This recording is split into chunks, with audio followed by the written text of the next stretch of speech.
الطاف حسین تو کاؤنٹر ہو ہی نہیں سکتے. اس کی وجہ یہ ہے کہ یہ جتنے بھی لوگ ہیں اس وقت ایم کیو ایم کے لیڈرشپ میں، ان سارے لوگوں نے کسی زمانے میں حلف اٹھایا تھا الطاف حسین کے ساتھ وفاداری کا. تو اس کا مطلب یہ ہے، آپ کو پارٹی کے ایم کیو ایم کی الف بے یا بنیادی قاعدہ جانتے ہوں، ایم کیو ایم تو الطاف حسین کا نام ہے. ایم کیو ایم اور الطاف حسین کوئی علیحدہ چیزیں نہیں ہیں. لہٰذا اگر یہ ایم کیو ایم کے نام کو لے کے چلیں گے بھی تو الطاف حسین کو یہ نہیں نکال پائیں گے. ان کا صرف ایک مقصد ہے، ان کا مقصد یہ ہے کہ جنریشن گیپ اس کو بولتے ہیں. جنریشن گیپ یہ ہے کہ ایک بڑی پری پلان، وہ کبھی آپ پوچھیں تو میں کہانی بعد میں بتاؤں گا آپ کو، الطاف حسین کیسے گئے، کیوں گئے اور کیا گیم تھا یہاں پر، کہ یہاں والے کیوں چاہتے تھے کہ الطاف حسین چلے جائیں. اس کے جانے کی وجہ یہ تھی کہ وہ چلے جائیں اور ان میں اور کارکنز میں گیپ آ جائے، کیونکہ الطاف حسین جب کراچی میں تھے تو وہ ایک لو کیٹیگری کے سب سے نچلے درجے کے کارکن سے بھی پرسنلی ملاقات منع نہیں کرتے تھے، سب سے ملتے تھے، سب کا مسئلہ سنتے تھے، سب کے مسئلے حل کرتے تھے. تو ان کے جانے سے یہ ہوا کہ وہ جو مسائل پیدا ہوئے، وہ رابطہ کمیٹی نے ان مسئلوں کو الطاف حسین تک کبھی پہنچنے ہی نہیں دیا. تو لہذا وہ گیپ مل گیا. وہ چاہتے ہیں کہ جو نئی نسل آ رہی ہو وہ الطاف حسین سے، الطاف حسین کے مشن سے نابلد ہو، اور اس جنریشن گیپ کی وجہ سے الطاف حسین کا نام مٹ جائے. وہ ایک اکائی ہیں، یعنی وہ ان کراچی کی تمام قوتوں کو، نوجوانوں کو ایک کر سکتے ہیں. اور انہوں نے دیکھیں سب سے پہلے طالبانائزیشن والا جو خطرہ تھا، انہوں نے اس کا سب سے پہلے آواز اٹھائی. انہوں نے اپنی تقریروں میں جہاں بہت سے کوئی ایسے جملے بولے ہوں گے جو کسی کو ناگوار گزرے، لیکن انہوں نے بڑی کھلی آفر کی. انہوں نے آفر کی کہ مجھ سے ہاتھ ملاؤ، میرے جو چیزیں ناراضگیاں دور کرو، میرے سامنے بیٹھ کے میرے سے بات کرو. تو میں اس وقت پاکستان کو بچانا چاہتا ہوں. وہ پاکستان بچانے کی بات کر رہے تھے. تو ان کے علاوہ کسی بھی لیڈر میں وہ صلاحیت اور قابلیت نہیں ہے کہ وہ جو ہے نا اس کو ایک اکائی کر سکے.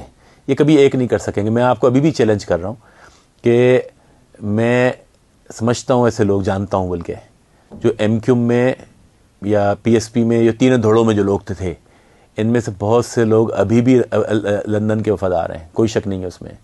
لیکن انہیں پارٹی نے یہی کہا ہے، لندن قیادت نے، کہ کیونکہ آپ کو نقصان پہنچے گا، آپ کیسز میں بند ہو جاؤ گے، آپ کو تکلیف پہنچے گی، آپ مارے جاؤ گے، لہٰذا جہاں ہو وہاں خاموشی کے ساتھ بیٹھے رہو.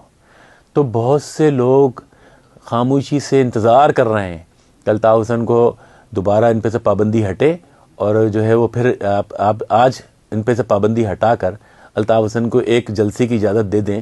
تو میں کہہ رہا ہوں جنا گراؤنڈ ماضی کی جو مثالیں ہیں وہ ٹوٹ جائیں گی. اتنے لوگ جمع ہوں گے، کیونکہ بہت سے لوگ جو نئے ہیں وہ الطاف حسین کو سننا، دیکھنا اور سمجھنا چاہتے ہیں. دیکھیں میں آپ کو ماضی میں بتا چکا ہوں کہ ایم کیو ایم جو ہے وہ ہزاروں گروپوں کا مجموعہ ہے. الطاف حسین نے اس ساری گروپ بندی کو ختم کیا اور ایک تنظیم بنائی، یونٹ سیکٹر میں ان کو تقسیم کیا، اور ان کی آخری سالوں میں بھی مستقل کراچی چھوڑنے سے پہلے ان کی کوشش یہی تھی کہ یہ جو تفریق ہے نا گروپوں میں، یہ تفریق ختم ہو. تو جو قوتیں الطاف حسین کو ناکام بنانا چاہتی تھیں، وہ یہ چاہتی تھیں کہ الطاف حسین یہاں رہیں گے تو تفریق ختم ہو جائے گی.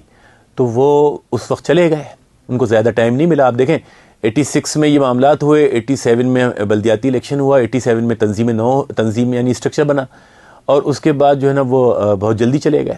تو ان کو چند ہی سال ملے نا. ان چند سالوں میں انہوں نے جو کام کیا ہے، میرے خیال میں تو وہ کوئی اور لیڈر شاید 50 سال میں بھی نہ کر سکتا ہو. تو انہوں نے چند سالوں میں وہ کام کیا، مگر وہ جب چلے گئے تو وہ ایک گیپ آ گیا. اب یہاں پر جو گروپ بندی ہے، خالد مقبول ایک الگ گروپ ہے، عامر خان ایک گروپ ہے، صحیح ہے نا. اسی طریقے سے فیصل سبزواری گروپ ہے، فاروق ستار گروپ ہے.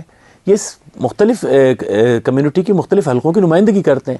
اب ہر بندہ چاہتا ہے کہ ہمارا لیڈر جو ہے نا اوپر آئے، اور ہر بندے کے اختلافات ہیں، ہر بندے کی ناراضگیاں ہیں.